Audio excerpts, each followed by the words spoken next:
interesting, Mr. Gauthier, that you say this, that you bring the fact that President Macron is perhaps doing it as a political symbolism because, I was tracking this on social media, and as we speak, that voting is going to happen and we will get some sort of decision anytime soon.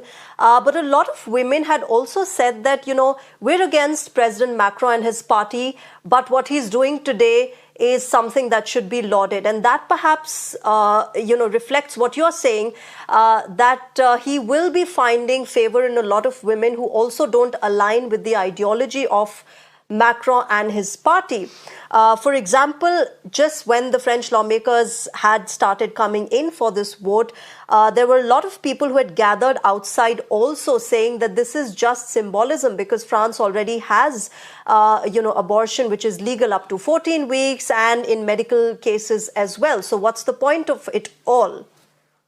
Yes, but France wants to become the first country in the world to legally, in the constitution itself, adopt the right to abort. But if you see in India, I live in India most of the time, and abortion is very free in India. It's practically free in government hospitals. So, France is taking the mantle of being the first country, but there are other countries like India which have given that freedom to women, though India has this image of, of enslaving women, of being, a country where the men rule. But I know that in India, women have the freedom to abort their child.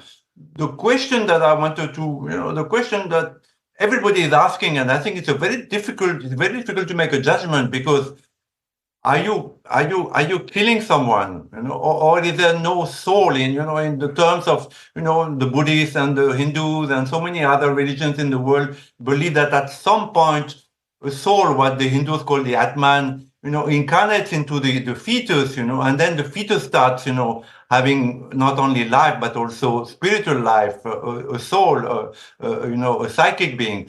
So this is, I think this should be the question that everybody should ask is, at which point does the fetus become, I understand, Mr. Gauthier, what you're saying about the kind of sentiments that are attached and of the evolution inside a womb. But, I speak as a woman and for a lot of women. If I'm at a position where I cannot take care of a child and I get pregnant, I would want that abortion. Nothing against those who are pro-life, but if you see it practically, there are a lot of women who cannot take care of a child, who cannot raise the child by their own.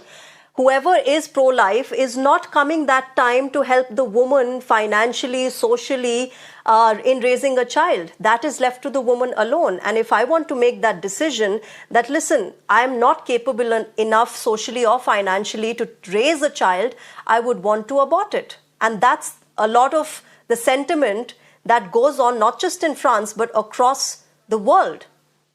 Absolutely. I believe you're right. And I believe most women in the world, whether they are Indians or Christians or Buddhists, they believe the same, that a woman should have the right to terminate the life of a child for any reason. And I think France, after all, France was the first country who brought the revolution. I mean, the French Revolution, set the tone for the entire Europe and most of the world. So the French are always in the avant-garde of things. So I think in that way, we should praise not only Mr. Macron, but the French people and the French women for being the pioneer of freedom.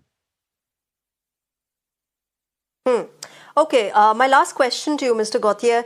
4 days back, we did see the Senate, voting in favor of enshrining the freedom of abortion into the French constitution. But how do you see that panning out today? A crucial vote that is there. Do you think that the Macron government has the numbers and it's going to be smooth sailing for them? Yeah, it's mostly political debate. It's mostly, show and symbolic. But I think this law is bound to be passed, and like it happens in India. I don't know if you've been to the Lok Sabha. That people want to talk and they'll make a debate. But actually, it's a fait accompli at the French. Yes. It's going to be passed, and Mr. Macron will get the benefits, political benefits out of this. Rightfully, probably, because he will make France the first country in the world to adopt the right to abortion in the constitution of France, so that nobody can ever, it's like when the death penalty was abolished, in France before many countries, before England, before many other countries. Once in the constitution, nobody can go back and say, let us reintroduce again the death penalty. So Mr. Macron will have, in history books, will be the man who gave women the right to terminate the lives of their children.